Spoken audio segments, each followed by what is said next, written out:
How's it going, everybody? Rybread here today, and we are back with our Nashville Predators GM mode, and in Season 1, we've made the playoffs to face another great defensive team in the St. Louis Blues.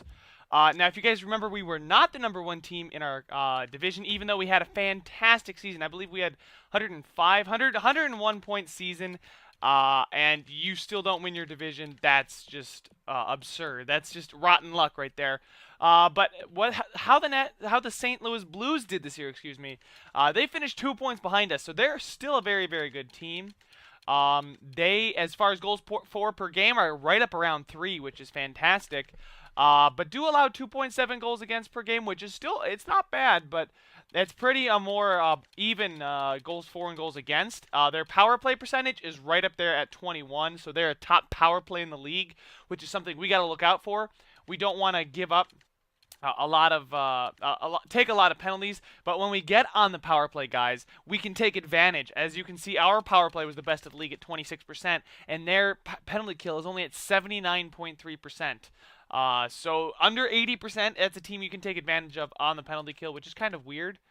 But time shorthanded, we were actually one of the more penalized teams in our division. I don't know how that stacks up against the entire league, but I want to check out how we are against the entire league. Oh goodness, I don't see us. Yeah, there we are. So we are in the top half of the league as far as fewest times penalized, and as far as most times penalized, St. Louis is up there like in the top 10. I think that would be the 8th. They are ranked 8th. I know that that's their place too, but they were 8th. They took the 8th most penalties, or were shorthanded. I shouldn't say take the 8th most penalties, but so that's just a little analysis of what their team simulation was like. Now it's time to go ahead and simulate up to game #1 and check out the team that we will be playing in game 1 in Nashville. So let's go ahead and play game #1. I'm not going to play it because you guys know how this works. If you don't know how this works, since this is the first time we've made the playoffs in this series, I am just going to simulate each individual game, and hopefully the simulation is kind to us, because I think that's a lot more fun than having me play in these.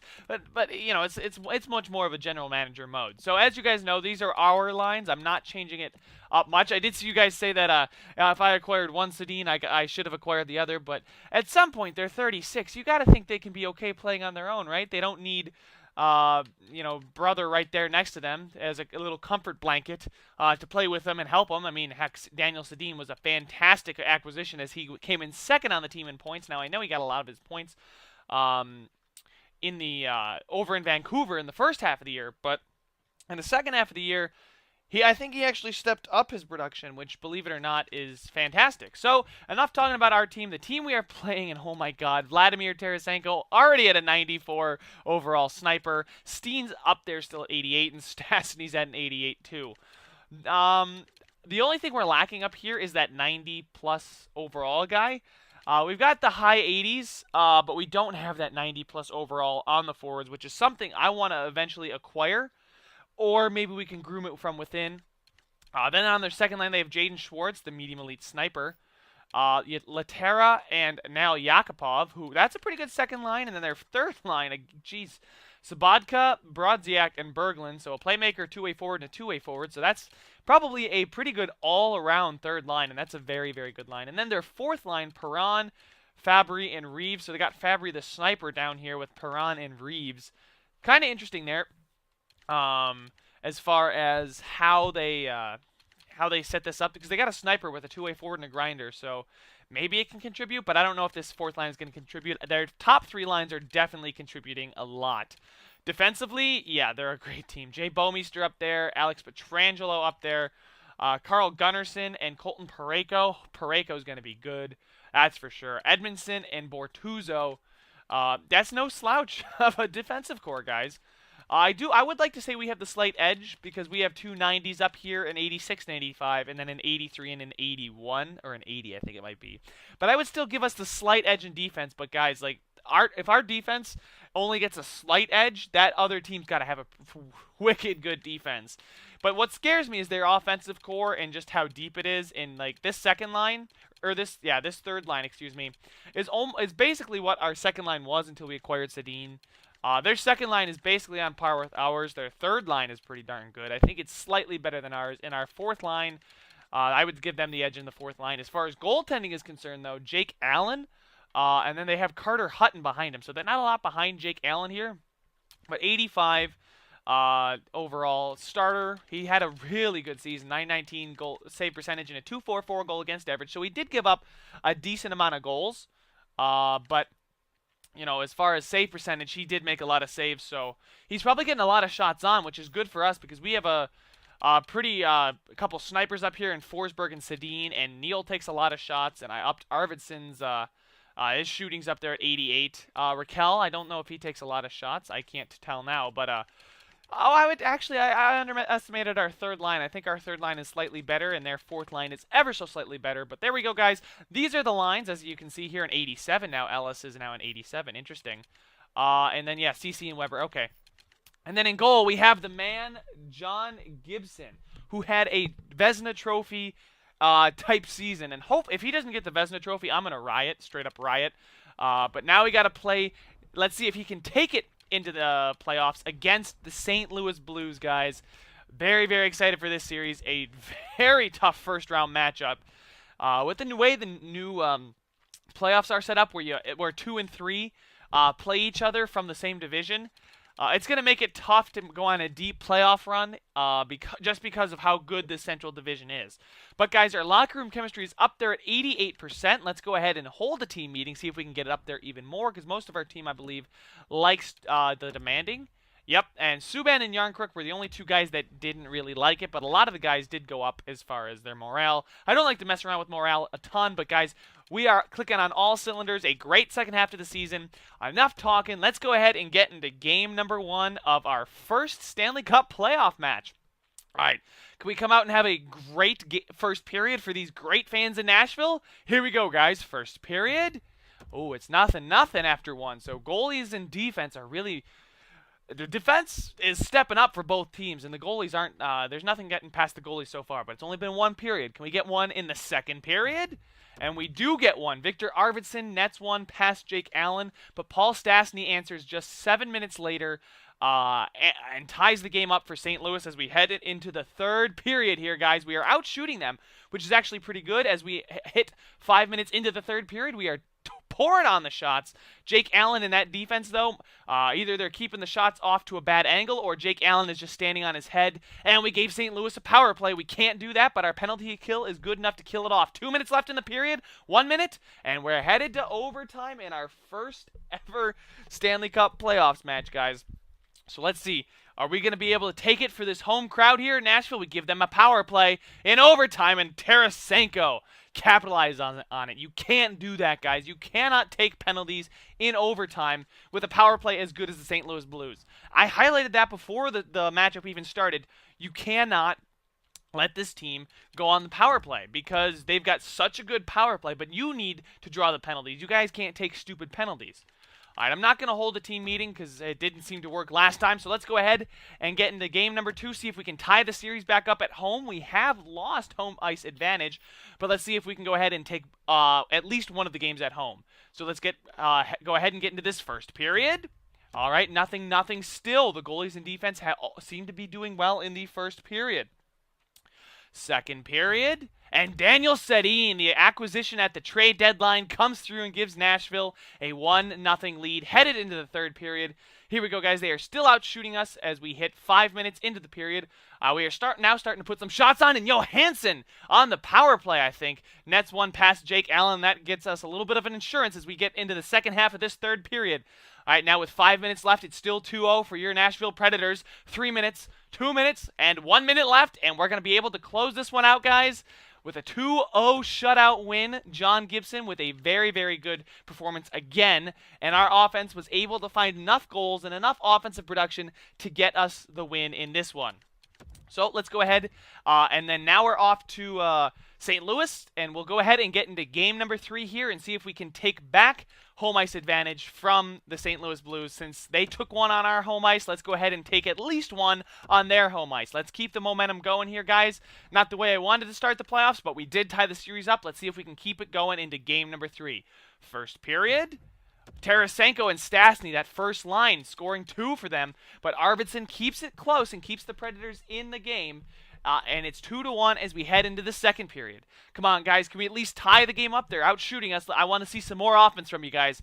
Second period. All right, and no goals scored, but St. Louis takes off in shots.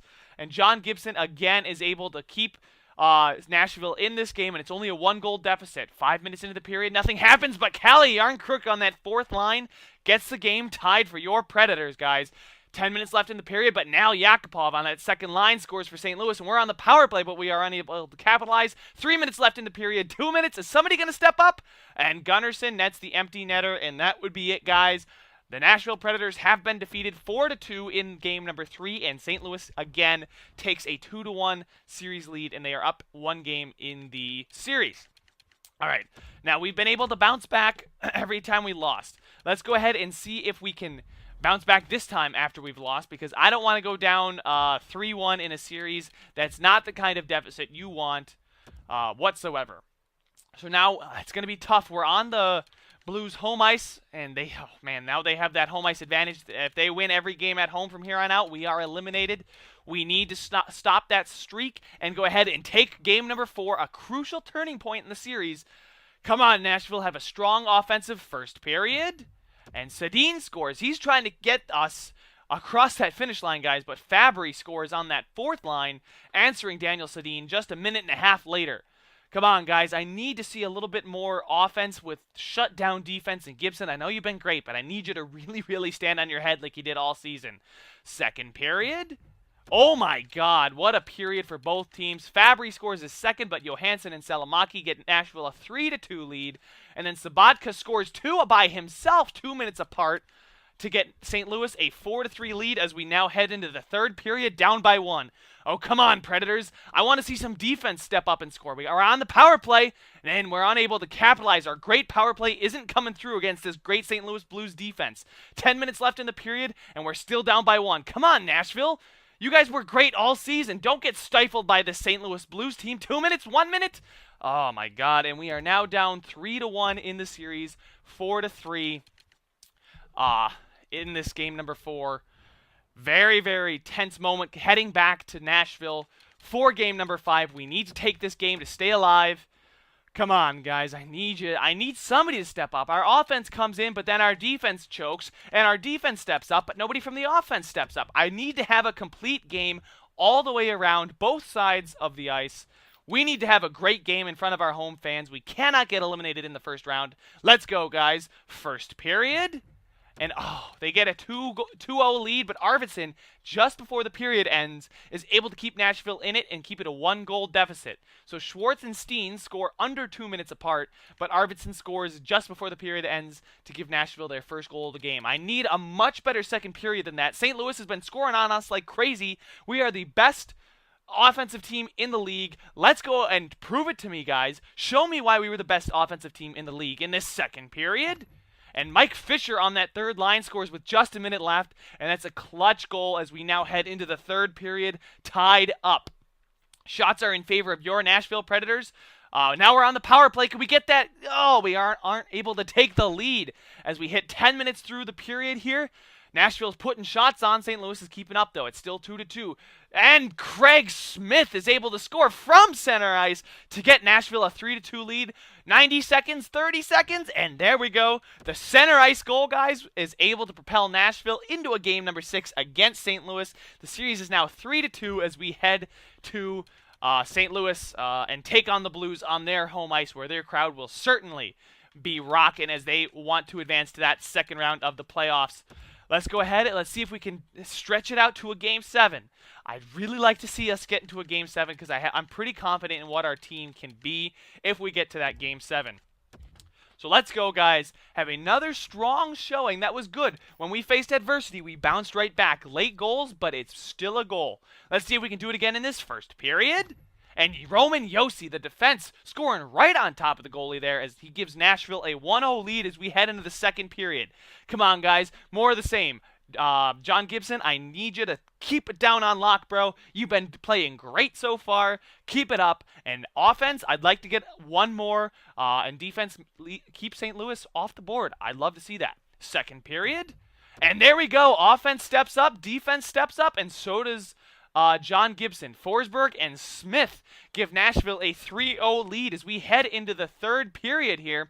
We're on the power play. Can we stretch the lead? It's a long power play, too. And Daniel Sedin scores on the power play, guys, to give Nashville a 4-0 lead. And we were on the power play for the first half of that period, but then we give St. Louis a 5-on-3 for 5 minutes, basically. And then Steen scores on Gibson to pull them to within 3. Laterra scores with 3 minutes left. Now they're within 2 minutes. Nashville on the power play, and Bouwmeester scores shorthanded. Oh, my God, and it's just not enough for St. Louis to overcome the 4-0 deficit. Wow. Bouwmeester's goal from center ice. Good Lord. Wow. I was getting really worried there. 23 seconds was not a lot of time, but I did not trust us there to hold on.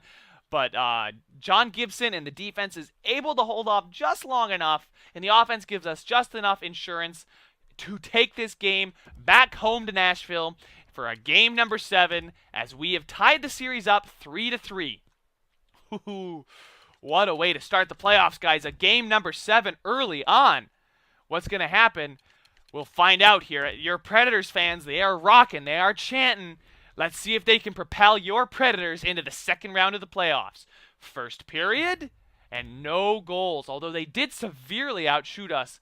Well, the only stat that matters is that 0-0 tie up at the top of the screen there. Let's see if we can break that tie here and get ourselves a lead. Second period. No, nothing yet in game number 7. 0-0 as we head into the third period. Something's got to give here, guys. 5 minutes into the period, nothing really happening. We've caught up in shots, and Yakupov scores on Gibson with 14 minutes left to give them a 1-0 lead. And we have not been able to score, and we give them a power play, and Steen makes it 2-0 for the St. Louis Blues. Come on, guys. 6 minutes, no. 5 minutes, somebody step up. Somebody score. You cannot get shut out. You're the best offense. And looks like you can't get shut out if you're the best offense in a game number 7 on home ice. Son of a... Oh, God. 2-0 shutout on home ice. A piss-poor performance from your Nashville Predators on home ice. Who were the culprits? It was that third line in that first defensive pairing that really seems to have dropped the ball big time for us there, allowing them to score even strength. And then I believe they did get a power play goal, because otherwise we would have more minuses than that, because we did not score. But headed into the third period, nothing with his home crowd all about it. You cannot get shut out 2-0. So there it is, guys. Our first season gets cut short prematurely. I was hoping we'd make it at least into the second round, but we did come back to force a Game 7 after being down 3-1 in the series. I did not make any line changes because I was confident in the lines we had, but it just wasn't enough to propel us to 3 straight wins and into the second round of the playoffs. So there it is, guys. A relatively quicker video just because it's the playoffs. So we'll have to reassess what we need in the draft, and then as we enter free agency with a decent amount of cap space after unloading Rene's salary. Some players need to be re-signed this offseason, though. I don't know of any big-name guys that we need to re-sign, but I'm sure there's at least 1 or 2 that we would need to re-sign. But there we go, guys. Thank you guys so much for watching. Make sure to subscribe if you want to see some more of your Nashville Predators and some more NHL 17 content coming your way, guys. And I will see you in the next one.